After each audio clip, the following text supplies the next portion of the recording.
Entrevista. Amigos da Rádio Sputnik, a lei anticorrupção está completando 5 anos de vigência. A lei está em vigor desde 29 de janeiro de 2014.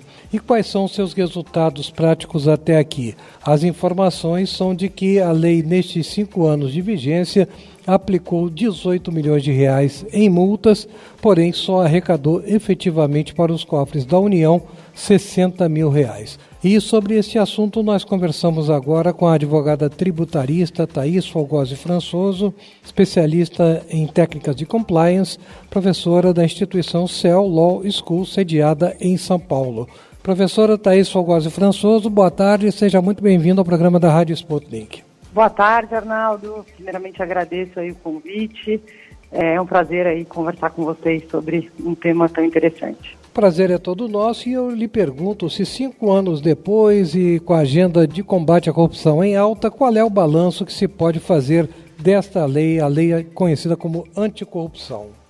Na verdade, Arnaldo, a gente tem uma lei até que recente, né? O Brasil demorou bastante para implementar uma legislação anticorrupção, isso inclusive foi fruto aí de algumas exigências internacionais de acordos que o Brasil era signatário.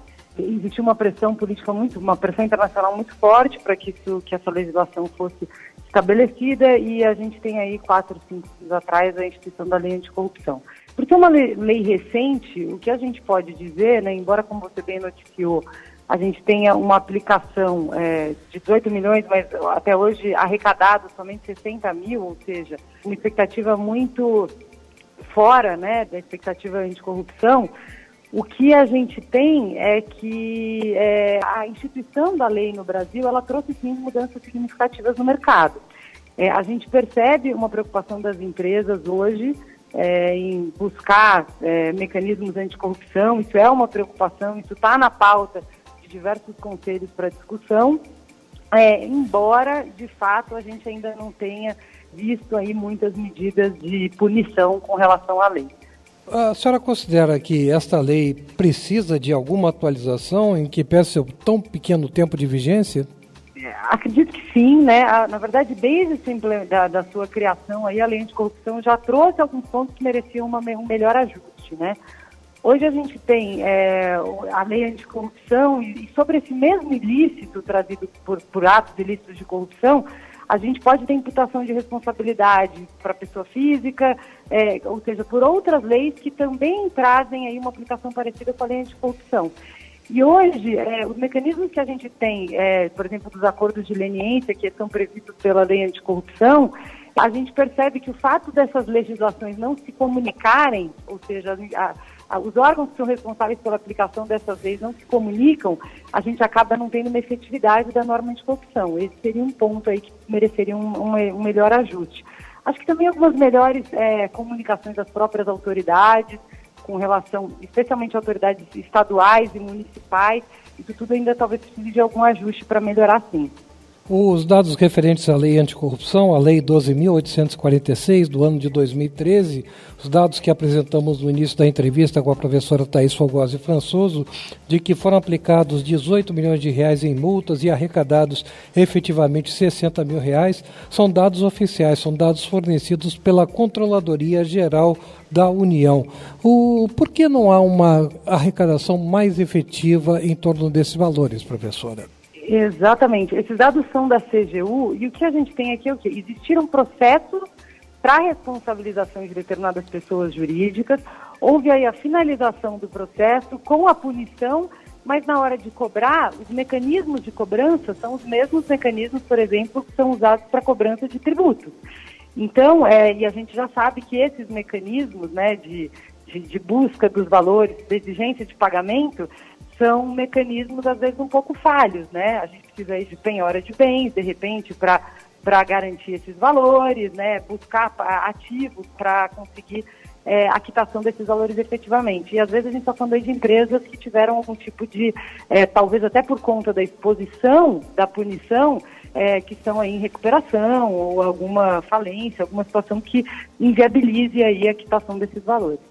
Então a senhora entende que a não efetivação desta cobrança se dá pelo fato de de ela não ser muito, digamos, positiva, muito efetiva, ela obedecer os mesmos parâmetros das cobranças normais de tributos? Os meios judiciais, né, para cobrança de valores no Brasil, às vezes podem não ser tão efetivos. O que pode talvez haver aí são alguns mecanismos, buscar, mediante o próprio Poder Judiciário, alguns mecanismos para tentar reverter esses valores mais rapidamente, né? A senhora considera que é reduzido o número de empresas multadas e os próprios valores das multas até aqui atribuídos? Eu acredito que sim, e o que a gente está falando aqui, esses aqui são valores da CGU, como você bem disse, Arnaldo, aí no começo. Ou seja, são valores imputados por autoridades federais. A gente teria autoridades estaduais, municipais, todas as outras que poderiam também responsabilizar com base na lei anticorrupção.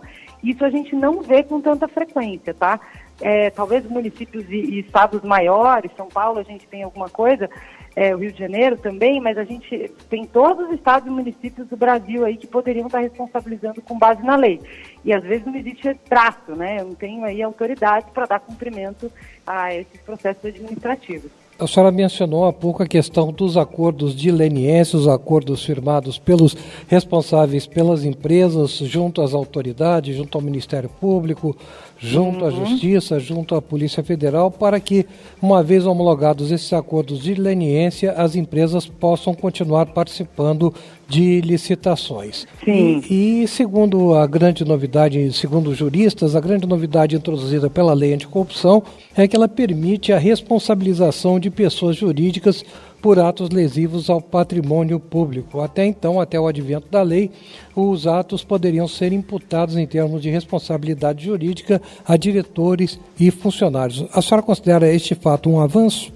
Com toda certeza. Como eu disse até no começo da nossa entrevista, é um avanço e existiu uma forte pressão internacional para que o Brasil fizesse essa responsabilização, que já existia em outros países, inclusive signatários da CDE. Então, com certeza é um avanço. A gente, de fato, tinha aí uma lacuna na nossa legislação com relação à responsabilização da pessoa jurídica. Para que essa lei se torne mais efetiva, seria necessário, além da atualização a qual a senhora já se referiu, mas seria necessário que os órgãos internos de controle do país, que a própria Polícia Federal exercessem ações, digamos, mais coordenadas? Acredito que sim. Eu acho que hoje a gente percebe até pela força da Lava Jato, né, a força-tarefa da Polícia Federal, que em razão de uma organização para um determinado tema, a gente viu muito mais efetividade. Acho que sim, precisamos fazer isso e talvez os órgãos de controle também buscar ações menores, né? Porque hoje até acho que a reportagem que a gente comentou no começo da matéria, ela trata um pouco disso. O que a gente percebe hoje é uma visão de que talvez a lei anticorrupção se aplicasse apenas para empresas grandes, quando não é essa a realidade, o intuito da lei, né? Então, talvez algumas operações menores, né, com alguma vinculação, talvez até um apoio da CGU com relação aos municípios, aos estados, operações mais reduzidas, porque a gente vê corrupção não só em operações grandes, em empresas grandes, mas sim em pequenas corrupções, né, com relação em Receita Federal, no órgão do INSS. Eu acho que esse tipo de talvez operações mais voltadas para determinadas atividades, pensando em município e estado, talvez a gente pudesse ter maior efetividade. Essa lei é de 2013, entrou em vigor um ano antes da deflagração da Operação Lava Jato em 2014. A senhora diria que a lei anticorrupção foi o grande motor, a grande força motriz da Operação Lava Jato? Eu acredito que não, mas eu acho que foi uma grande coincidência, porque, como eu disse, existiu uma forte pressão política.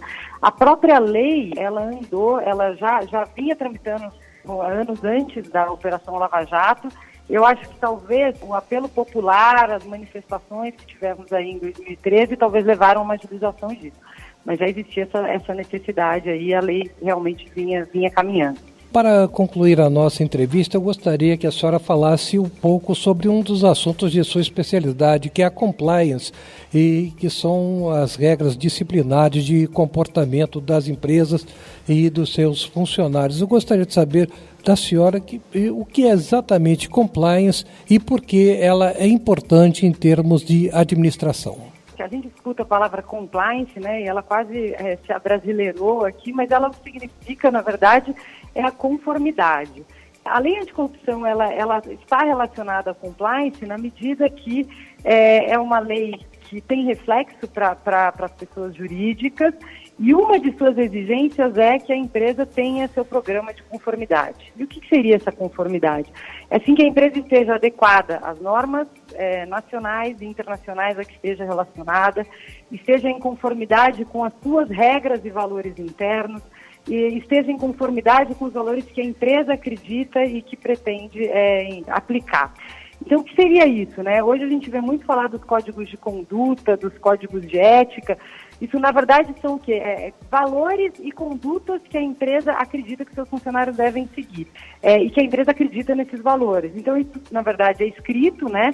São mecanismos aí de diretrizes aí para que os funcionários, a alta administração também, ou seja, não só funcionários de uma empresa, mas sim toda a empresa, inclusive aí conselhos e alta diretoria, sigam, porque são os parâmetros que a empresa deve seguir. Além disso, a gente precisa de alguns mecanismos de controle para verificar que essas regras vêm sendo seguidas e um constante treinamento e mapeamento constante dos riscos, justamente para que a empresa tenha condições de detectar determinadas irregularidades, investigar e também que tenha meios aptos aí para remediar eventuais irregularidades e condutas inadequadas aí às regras e diretrizes de uma empresa. E com a compliance em plena adoção, com a lei anticorrupção em vigor, nós podemos sonhar com uma maior e melhor moralidade nos negócios no Brasil, professora Thaís? Com toda certeza. Eu acho que se a lição começa dentro de casa, dentro da empresa, para que se sigam valores e diretrizes corretos e de valores adequados, acho que isso acaba se replicando. Quando a gente fala até do começo da nossa entrevista, né, a gente tem uma lei anticorrupção de poucos anos. A ideia é que sim, a gente no longo prazo esteja com as empresas seguindo condutas adequadas, com bons mecanismos de compliance e aplicação desses mecanismos de compliance, para que sim possamos acreditar num país mais adequado e com padrões éticos um pouco melhores, né? Professora Thaís Folgosi Françoso, muito obrigado por essa entrevista à Rádio Sputnik. Felicidades para a senhora.